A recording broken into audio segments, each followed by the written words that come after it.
Welcome everyone for another day just to reflect on God's readings and to be nourished by them. Happy to be with you. I hope your Lent has been going well. Mine's been going pretty well. Haven't been perfect on my different Lenten resolutions, but I'm still working at it, and you have time to keep working on yours also.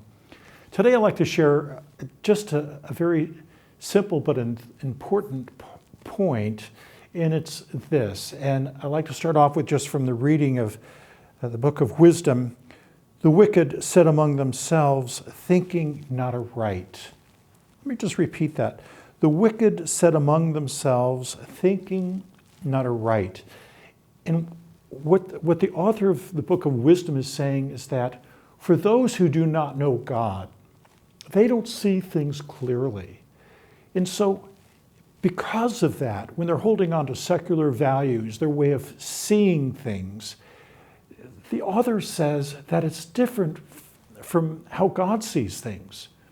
But what's interesting about what the book of Wisdom has for us today, the wicked said among themselves, thinking not aright, is that they look at a good person and they see all sorts of objections. They say this person's objectionable. This person thinks they're this. They dismissive of goodness. And that's hard to believe. Dismissive of goodness. And then when you look at the gospel today, Jesus goes up to Jerusalem for feast day, a high holy day, and people are saying, is that the man? Is that the one they're trying to kill and such? And Jesus shouts out to them, so you think you really know me? And they didn't. These two examples of goodness being rejected or misunderstood is something that you really need to understand for yourself. You and I are not supposed to fit in with the values of this world. Sometimes we may think that if we really try to be virtuous and good and loving, merciful, the best person in the world, that everyone's going to love us. And the answer is, they're not. Because if we're really living our lives according to the gospel, we will not fit in. And people are going to look for some reason to dismiss us. One of the powerful things about St. John Paul II and his leadership as our Holy Father was that he didn't fit in with the expectations of those around him. He went beyond that, beyond them, beyond those who wanted to tear him down or even assassinate him. He went beyond the expectations. And so I remember distinctly when I was studying in Rome, when Gorbachev went to visit John Paul II.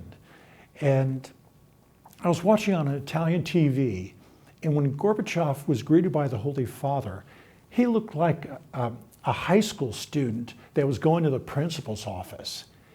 The goodness of John Paul II and his stature as a human being, now a saint, was convicting.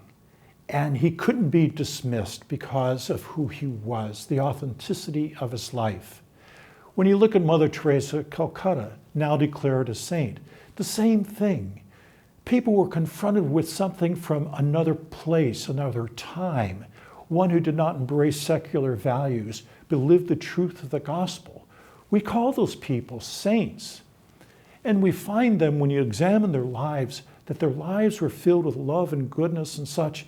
And even with all of those kinds of wonderful virtues, still some people don't want to believe that they were authentic or true because it confronted their values.